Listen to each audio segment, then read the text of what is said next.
ಸ್ನೇಹಿತರೆ ನಮಸ್ಕಾರ. ನಾವು ನಿಮ್ಮನ್ನು ಇನ್ನೊಂದು ಕ್ಷೇತ್ರಕ್ಕೆ ಕರ್ಕೊಂಡ್ಬಂದಿದ್ದೀನಿ. ಇದು ಸಹ ಒಂದು ವಿಶೇಷವಾದಂಥ ಕ್ಷೇತ್ರ. ನಾವು ಪ್ರತಿಯೊಂದು ಕ್ಷೇತ್ರಕ್ಕೆ ಹೋದರೂ ಸಹ ಅಲ್ಲಿ ಒಂದು ವಿಶೇಷ ಅಂತ ಇದ್ದೇ ಇರುತ್ತೆ. ಅದೇ ರೀತಿ ಇಲ್ಲಿ ಸಹ ಹಲವಾರು ವಿಶೇಷಗಳನ್ನು ಹೊಂದಿದೆ. ನಾನಿವತ್ತು ಬಂದಿರೋದು ಉಡುಪಿ ಜಿಲ್ಲೆಯ ಹಾಲಾಡಿ ಅನ್ನೋ ಒಂದು ಊರಿನಲ್ಲಿರುವಂತಹ ಲಕ್ಷ್ಮೀ ನರಸಿಂಹ ಸ್ವಾಮಿಯ ದೇವಸ್ಥಾನ.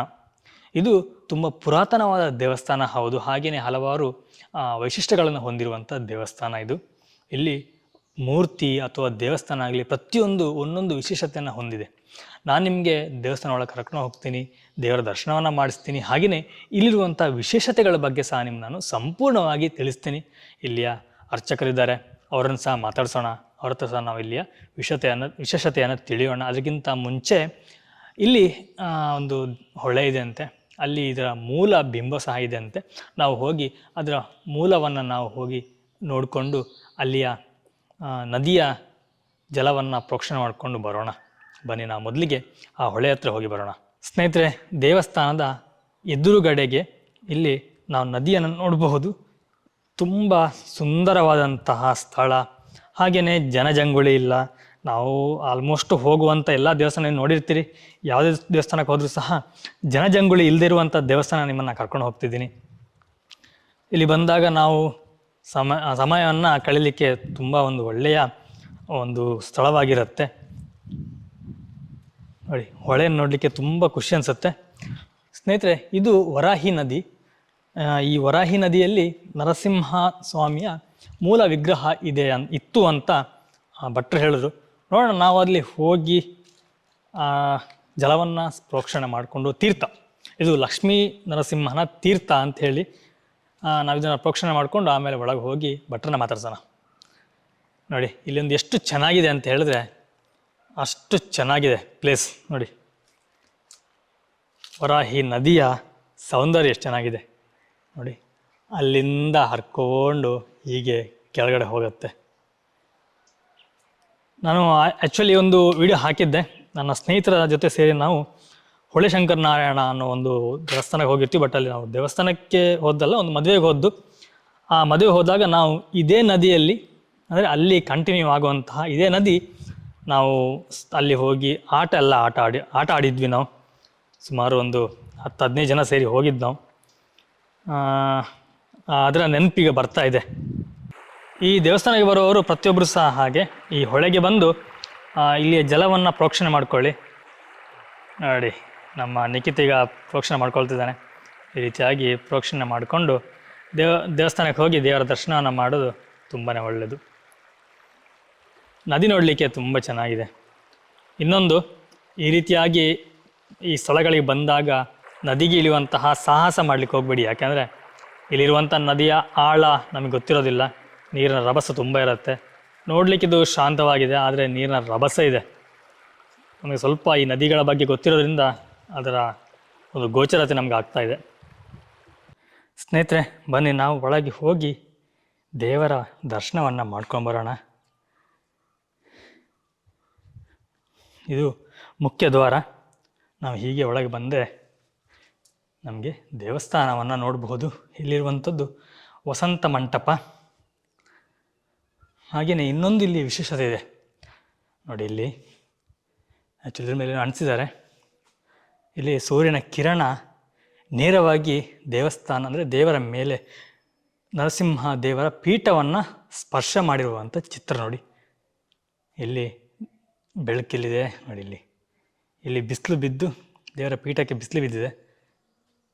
ಯಾವಾಗ ಲಾಸ್ಟ್ ಬಿದ್ದಿರುವಂಥದ್ದು, ಈ ಫೋಟೋ ತೆಗೆದಿರುವಂಥದ್ದು 18/9/2018 ಬೆಳಿಗ್ಗೆ 7:08 ಕನ್ಯಾ ಮಾಸದ ಮೊದಲನೇ ದಿನ. ಪ್ರತಿ 6 ತಿಂಗಳಿಗೊಮ್ಮೆ ಈ ರೀತಿಯ ಸ್ಪರ್ಶವನ್ನು ಸೂರ್ಯ ಮಾಡ್ತಾನೆ. ಇದ್ರ ಬಗ್ಗೆ ಸಹ ನಾನು ಭಟ್ಟದ ಕೇಳ್ತೀನಿ, ಕೇಳಿ ಇದರ ವಿಶೇಷತೆಯನ್ನು ತಿಳ್ಕೊಳ್ಳೋಣ. ನಾವಿವಾಗ ದೇವರ ದರ್ಶನವನ್ನು ಮಾಡುವ.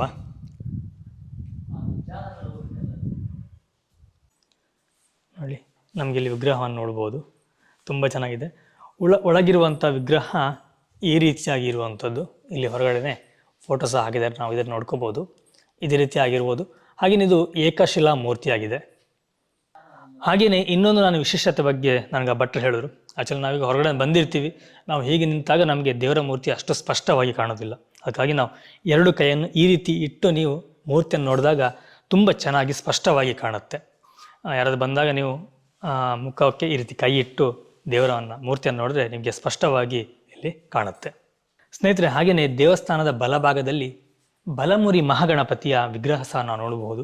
ಇದು ಸಹ ತುಂಬ ವಿಶೇಷವಾದ ಹಾಗೆ ತುಂಬ ಹಳೆಯ ಒಂದು ಮೂರ್ತಿ, ತುಂಬ ಚೆನ್ನಾಗಿದೆ. ಹಾಗೆಯೇ ನನಗೆ ತುಂಬ ಖುಷಿಯಾಗೋದಂತಂದರೆ ಇಲ್ಲಿಯ ಪ್ರಶಾಂತವಾದಂಥ ವಾತಾವರಣ. ನಾವು ಹಾಗೆ ದೇವರಿಗೆ ಒಂದು ಸುತ್ತು ಸಹ ಬರಬಹುದು. ಒಂದು ಸುತ್ತು ಬರಲಿಕ್ಕೆ ಜಾಗವನ್ನು ಇಟ್ಟಿದ್ದಾರೆ. ನಾವು ಇಲ್ಲಿಯ ಕ್ಲೀನಾಗಿ ಹೋಗಿ ದೇವರಿಗೆ ಸಹ ಒಂದು ಪ್ರದಕ್ಷಿಣವನ್ನು ಹಾಕ್ಬೋದು. ಹಾಗೆಯೇ ದೇವಾಲಯದ ಹಿಂಭಾಗದಲ್ಲಿ ಎಡಭಾಗದಲ್ಲಿ ಇನ್ನೂ ಒಂದು ಕ್ಷೇತ್ರ ಇದೆ, ಅಂದರೆ ಇನ್ನೊಂದು ಗುಡಿ ಇದೆ. ನಾನು ನಿಮಗೆ ಆ ಗುಡಿಯನ್ನು ಸಹ ತೋರಿಸ್ತೀನಿ. ಇಲ್ಲಿ ವಿಶೇಷವಾಗಿ ನನಗೆ ಅನಿಸಿದ್ದು ಅಂತಂದರೆ ಎರಡು, ಅಂದರೆ ಒಂದೇ ಕ್ಷೇತ್ರದಲ್ಲಿ ಎರಡು ದೇವರಿರುವಂಥದ್ದು. ಒಂದು ಲಕ್ಷ್ಮೀ ನರಸಿಂಹ, ಇನ್ನೊಂದು ಲಕ್ಷ್ಮೀ ನಾರಾಯಣ ಅಂತೇಳಿ. ನಾನು ಎಲ್ಲೂ ನೋಡಲಿಲ್ಲ. ಇದು ಲಕ್ಷ್ಮೀನಾರಾಯಣ ಸ್ವಾಮಿ ಗರುಡ ಗಮನ ಅಂತ ಏನಾದ್ರು ಹೇಳಿದ್ರು, ಅಂದರೆ ಗರುಡನ ಒಂದು ಮೂರ್ತಿ ಸಹ ಇರುವಂಥದ್ದು. ನೋಡಿ ಕೆಳಗಡೆ ನೀವು ಏನು ನೋಡ್ತಿದ್ದೀರೋ ಇದು ಗರುಡ, ಹಾಗೆ ನಾರಾಯಣ ತೊಡೆ ಮೇಲೆ ಲಕ್ಷ್ಮಿಯನ್ನು ಕೂರಿಸ್ಕೊಂಡಿರುವಂಥದ್ದು. ಈ ಹಾಲಾಡಿ ಶ್ರೀ ಲಕ್ಷ್ಮೀ ನರಸಿಂಹ ದೇವತೆಯ ಕ್ಷೇತ್ರದ ವಿಶೇಷತೆ, ಒಂದೊಮ್ಮೆ ಹೀಗೆ 600 ವರ್ಷದ ಹಿಂದೆ ಜಗದ್ಗುರುಗಳು, ಅಂದರೆ ಶೃಂಗೇರಿಯ ಪರಂಪರೆಯ ಮಹಿಮಾನ್ವಿತರಾದ ಶ್ರೀ ನರಸಿಂಹ ಭಾರತಿ ಯತಿಗಳು ಈ ವಾರಾಹಿ ನದಿಯ ತಟವನ್ನು ಆಶ್ರಯ ಮಾಡಿ ಜಪ ತಪ ಇತ್ಯಾದಿಗಳನ್ನು ಮಾಡುವ ಸಂದರ್ಭದಲ್ಲಿ ಗ್ರಾಮಸ್ಥರನ್ನು ಒಡಗೂಡಿ ಲಕ್ಷ್ಮೀನಾರಾಯಣನ ಸಾನ್ನಿಧ್ಯ ಮಾಡುವ ಸಂಕಲ್ಪ ಮಾಡಿ ಗ್ರಾಮಸ್ಥರನ್ನು ಪೂರಕವಾಗಿ ಇಟ್ಟುಕೊಂಡು ವಿಗ್ರಹವನ್ನು ಕಡಿದು ಇನ್ನೇನು ಬೆಳಿಗ್ಗೆ ಪ್ರತಿಷ್ಠೆ ಮಾಡಬೇಕು ಅನ್ನುವ ಸಂದರ್ಭದಲ್ಲಿ ಹಿಂದಿನ ದಿನ ರಾತ್ರಿಯಲ್ಲಿ ಸ್ವಪ್ನದಲ್ಲಿ ಗುರುಗಳಿಗೆ ನರಸಿಂಹದೇವರೇ ನುಡಿಕೊಡ್ತಾರೆ, ತನ್ನ ಅಗಸ್ತ್ಯ ಅರ್ಚಿತ ವಿಶ್ವಕರ್ಮ ನಿರ್ಮಿತ ಬಿಂಬ ವಾರಾಹಿ ನದಿಯಲ್ಲಿ ನಾನಿದ್ದೇನೆ, ತನ್ನನ್ನು ಪ್ರತಿಷ್ಠೆ ಮಾಡುವಂತೆ ಗುರುಗಳಿಗೆ ನರಸಿಂಹದೇವರು ನುಡಿಕೊಡ್ತಾರೆ. ಹಾಗೆ ಆ ಮೂರ್ತಿ, ಲಕ್ಷ್ಮೀನಾರಾಯಣನ ಮೂರ್ತಿ ಏನು ಪ್ರತಿಷ್ಠೆಗೆ ಅಣಿಯಾಗಿತ್ತು, ಆ ಮೂರ್ತಿಯನ್ನು ಪಕ್ಕಕ್ಕಿಟ್ಟು ಅದಕ್ಕೆ ಹೊಂದಿದಂತಹ ಪೀಠದಲ್ಲಿ ವಾರಾಹಿ ನದಿಯಿಂದ ಲಕ್ಷ್ಮೀ ನರಸಿಂಹನ ಬೃಹದಾದ ಸಾಲಿಗ್ರಾಮ ಏಕಶಿಲಾ ಬಿಂಬವನ್ನು ಹೊಳೆಯಿಂದ ತಂದು ಪ್ರತಿಷ್ಠೆ ಮಾಡ್ತಾರೆ. 600 ವರ್ಷದ ಹಿಂದೆ ಅಗಸ್ತ್ಯ ಮಹರ್ಷಿಗಳಿಂದ ಅರ್ಚನೆ ಮಾಡಿದಂತಹ ಮೂರ್ತಿಗಳಲ್ಲಿ ಇದು ಎರಡನೇದು. ಮೊದಲನೇದು ಹಂಗಾರಕಟ್ಟೆ ಬಾಳಕೋದ್ರ ಮಠ ಅನ್ನುವಂಥಲ್ಲಿ ಲಕ್ಷ್ಮೀ ನರಸಿಂಹ ಪಂಚಲೋಹದ ಬಿಂಬವನ್ನು ಹೊಂದಿದೆ. ಹಾಗೆ ಇದು ಎರಡನೇ ಮೂರ್ತಿ ಏಕಶಿಲಾ ಸಾಲಿಗ್ರಾಮ ಬಿಂಬ. ಬೇರೆ ಕಡೆಯಲ್ಲಿ ನೀವು ಲಕ್ಷ್ಮೀ ನರಸಿಂಹನನ್ನು ಸಾನ್ನಿಧ್ಯ ಕಂಡ್ರೆ ಅಲ್ಲಿ ಮಹಾಲಕ್ಷ್ಮಿ ಭಕ್ತರಿಗೆ ದರ್ಶನ ಕೊಟ್ಟರೆ, ಇಲ್ಲಿ ಯೋಗ ಭಂಗಿಯಲ್ಲಿ ಇರುವಂತಹ ಮಹಾಮೂರ್ತಿಯನ್ನು ಯೋಗ ನಿದ್ರೆಯಲ್ಲಿ ಯೋಗ ಭಂಗಿಯಲ್ಲೇ ಮಹಾಲಕ್ಷ್ಮಿ ತನ್ನ ಪತಿಯನ್ನು ದರ್ಶನ ಮಾಡುವಂತಹದ್ದು ವಿಶೇಷತೆ. ಈ ಮಹಾಮೂರ್ತಿಗೆ ನೇತ್ರದಲ್ಲಿ ಕಣ್ಣಿದ್ದು ತ್ರಿನೇತ್ರ ಹೊಂದಿದ್ದ ಅಘೋರ, ಅಂದರೆ ಸೌಮ್ಯ ಮುಖಮುದ್ರೆ, ಯಾಕಂದರೆ ಮಹಾಲಕ್ಷ್ಮಿ ಸಾನ್ನಿಧ್ಯ ಇದೆ. ಹಾಗೆ ಸರ್ಪದ ಹೆಡೆ 25 ಹೆಡೆಯ ಸರ್ಪದ ಮೂರ್ತಿ ಇದ್ದು 25 ಹೆಡೆಯೂ ಸಹ ನರಸಿಂಹನ ಮುಖಮುದ್ರೆಯನ್ನು ಹೋಲುವಂತಹದ್ದು ವಿಶೇಷತೆ. ಏಕಶಿಲಾ ಸಾಲಿಗ್ರಾಮ ಬಿಂಬ ಪ್ರಭಾವಳಿ ಸಹಿತನಾಗಿ ಸುಮಾರು 6 ಅಡಿ ಹತ್ತಿರ ಇದೆ. ಹಾಗೆ ಈ ಪೀಠಕ್ಕೆ ಹಿಂದೆ ಹೊಳೆಯಲು ಈಗಲೂ ಸಹ ಇದೆ. ಪೀಠ ಪಚ್ಚೆಯದ್ದು, ಸಾಲಿಗ್ರಾಮ ಮಹಾಮೂರ್ತಿಗೆ ಪೀಠ ಇದ್ದದ್ದು ಪಚ್ಚೆಯದ್ದಾಗಿದ್ದು ಅದು ಹೊಳೆಯಲ್ಲಿ ಈಗಲೂ ಸಹ ಇದೆ. ಅದನ್ನು ತೆಗೆಯುವಂಥ ಧಾವಂತ ಮಾಡುವಂಥ ಅವಶ್ಯಕತೆ ಇಲ್ಲ ಅಂಥೇಳಿ ಪ್ರಶ್ನೆಯಲ್ಲಿ ಮೂಡಿಬರ್ತದೆ. ಭಟ್ರೆ, ಹಾಗೆ ಒಂದು ನಳಿಯ ಅನ್ನೋ ಬಗ್ಗೆ ಹೇಳಿದ್ರಿ, ಅದ್ರ ಬಗ್ಗೆ ಸ್ವಲ್ಪ ಹೇಳಿದ್ರಿ. ಅನುಗ್ರಹ ಅಂತ ಹೇಳಿದ್ರಲ್ಲ. ಜಗದ್ಗುರುಗಳಿಗೆ ಇಲ್ಲಿ ದೇವಸ್ಥಾನ ನಿರ್ವಹಣೆಗೆ ಬೇಕಾದಂತಹ ನಿತ್ಯ ನೈವೇದ್ಯ, ಮಹಾ ನೈವೇದ್ಯ ಆಗಲಿಕ್ಕೆ ಬೇಕು. ನರಸಿಂಹನ ಸಾನ್ನಿಧ್ಯ ಅಂದರೆ ಮಹಾ ನೈವೇದ್ಯ ಕೇಳುವಂತ. ಹೀಗೆ ಗ್ರಾಮಸ್ಥರು ಒಳಗೂಡಿ ತಮ್ಮ ಆವಾಹಲು ಗುರುಗಳ ಹತ್ರ ಹೇಳುವಂತಹದ್ದು.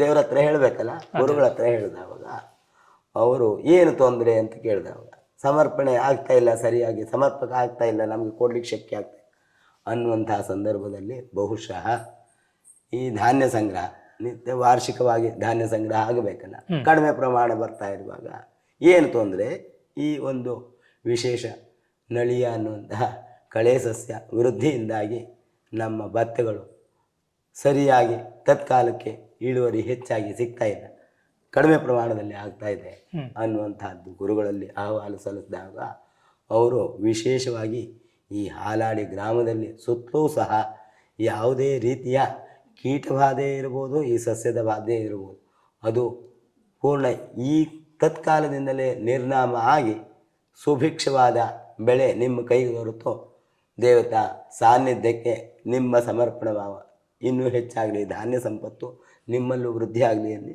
ಅನ್ನುವಂತೆ ಅನುಗ್ರಹ ಮಾಡಿದ ವಿಶೇಷತೆ. ಬಟ್ ಹಾಗೆ ಇನ್ನೊಂದು ನಾನೊಂದು ಬೋರ್ಡ್ ನೋಡಿದೆ, ಅಲ್ಲಿ ದೇವರ ಪೀಠವನ್ನು ಸ್ಪರ್ಶ ಮಾಡಿರೋ, ಸೂರ್ಯ ಸ್ಪರ್ಶ ಮಾಡಿರೋದು ಹಾಕಿದ್ರಿ, ಅದ್ರ ಬಗ್ಗೆ ಸ್ವಲ್ಪ ಹೇಳಿಬಿಟ್ರೆ.